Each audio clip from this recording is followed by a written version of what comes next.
This is lesson 1 for DataCamp. So first go to DataCamp.com and then click Learn and choose CO tracks. And click Python. And click Data Scientist with Python.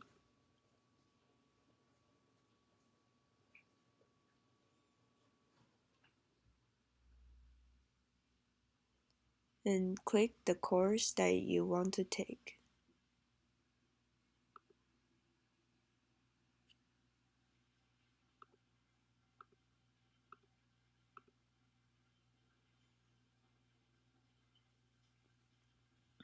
Hi, my name is Philip, and I'll be your host for Introduction to Python for Data Science.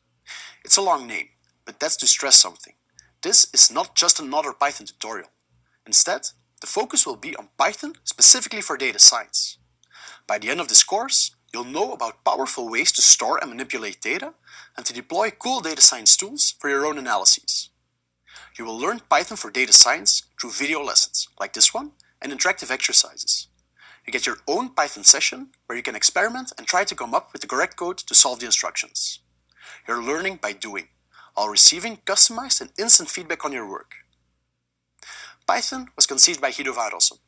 What started as a hobby project soon became a general-purpose programming language. Nowadays, you can use Python to build practically any piece of software. But how did this happen?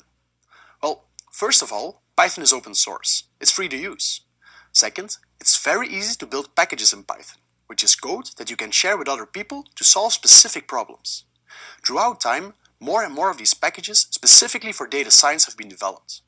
Suppose you want to make some fancy visualizations of your company's sales. There's a package for that. Or what about connecting to a database to analyze sensor measurements? There's also a package for that. That's all. Currently, Enjoy. there are two common versions